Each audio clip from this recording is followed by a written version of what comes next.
Every time you spawn a Claude Code subagent, it forgets your entire project. No conversation history, no CLAUDE.md, no coding standards, no memory of anything you and Claude have done together for the last 3 hours.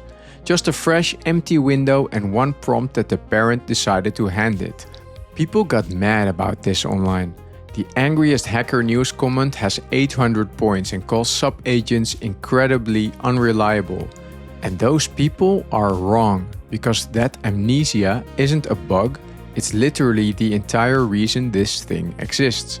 By the end of this video, you'll understand why context erasure is the feature, the one subagent pattern that's worth your money, the one that's a complete scam, and the cheapest trick in the book to keep these things from eating your monthly budget alive. A subagent is a fresh Claude session that the main one can spawn, hand a single prompt to, and get one summary back from. Different context window, different system prompt, different tools, optionally a different model. The parent doesn't see what the kid did, only what it reports. If you've ever used fork and exec in a shell, that's it. The parent launches a sub-process, the kid does its thing in its own memory, prints a result and dies. No shared brain, no threads, no microservice, just here's a prompt, go cook, come back with a sentence. You define one with a tiny markdown file. YAML on top, name, description, maybe a model and a tool list. Body is the system prompt.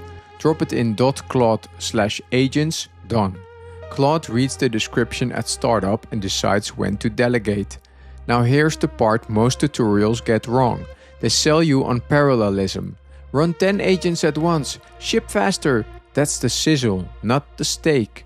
The actual win is context isolation.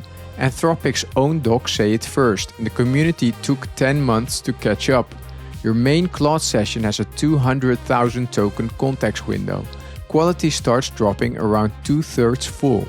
So when you tell Claude to run the test suite and the failing tests dump 40,000 tokens of stack traces into your conversation, that's not test output anymore, that's brain damage. Send that work to a subagent and the noise stays in the kid's window. The parent gets back, 23 tests failed, all in auth. Here are the names, 200 tokens instead of 40,000. You just saved your main agent from drowning in its own logs. That's the whole pitch. Parallelism is a side effect. Okay, but the bill, yeah, about that. Each subagent is a full Claude conversation from scratch. New system prompt, new tool schemas, new everything. Before it does any actual work, you've already burned 15 to 25,000 tokens just turning the lights on. Spawn 3 of them at once and you're at 3 times that before a single character of code is written. This is why heavy users on Reddit are reporting that 85% of their monthly usage gets eaten by subagents. One developer burned through $1,000 of Claude credits in a single evening. Fan out is great until you look at the meter. The fix is one line of YAML. Run your main session on Opus or Sonnet. That's where the real reasoning happens. But pin your test runner, your file explorer, your doc reader to Haiku 4.6, 3 times cheaper, and on basic search and execution it scores within 4 points of Sonnet on SWE bench. Anthropic literally shipped Haiku as the subagent tier. They built Explore, the search subagent that comes pre-installed on Haiku by default. Boris Cherny, the guy who built Claude Code, has been pushing this pattern for months. Heavy model plans, light model executes. One developer reported shipping 4 to 5 times more work inside the same weekly cap by adding model, haiku to the right places. That's it, that's the tip. Okay, now the angry part, because not everything in this ecosystem is real. Open the awesome subagents repo on GitHub and you'll find over 100 pre-made personas. Senior engineer, product manager, front-end architect, database admin, whole AI org charts. People are downloading entire fake companies and dropping them into .claude/agents. Bad news, most of those are theater. The model has no special memory of being a senior engineer. Telling Claude it's a senior engineer doesn't make it a senior engineer, it makes it sound like one. There's a great Hacker News comment that nails it. This is like launching an entire team of fake it till you make it employees, and the costs are real. 12 role-named agents fight each other for routing, balloon your description loading overhead, and produce zero quality lift. Congratulations, you built a Kanban board for a single LLM. What actually works isn't the persona, it's the mechanical isolation. A read-only sub-agent that only has read, grep, and glop in its toolist is genuinely different from your main agent. A test runner that returns only failures is genuinely different. The instructions matter less than the guardrails. The rule: make sub-agents for tasks, not roles. Then there's the second thing nobody warns you about.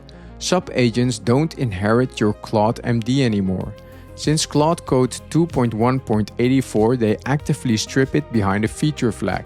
So your beautifully written project rules, your conventions, your house style, the kid never sees them.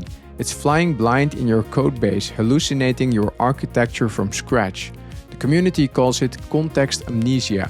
It's why so many people say their sub-agents return code that looks like the right answer to a different project, because that's exactly what it is. And third, when one of them goes off the rails, you can't watch it happen. The parent only sees the final report. If the sub-agent spent 20 minutes solving the wrong problem, you find out at the end, after paying for it. Anthropic noticed all this.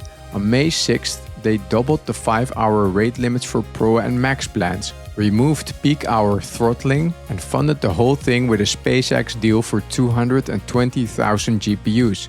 Sounds great, read the fine print.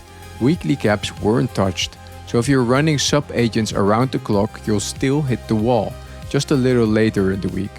There's also a quiet new flag. Claude Code fork sub-agent equals 1. It lets a child share the parent's prompt cache, dropping cost per child by roughly 10 times. If you're going to fan out, fork instead of spawn. So when does this thing earn its keep?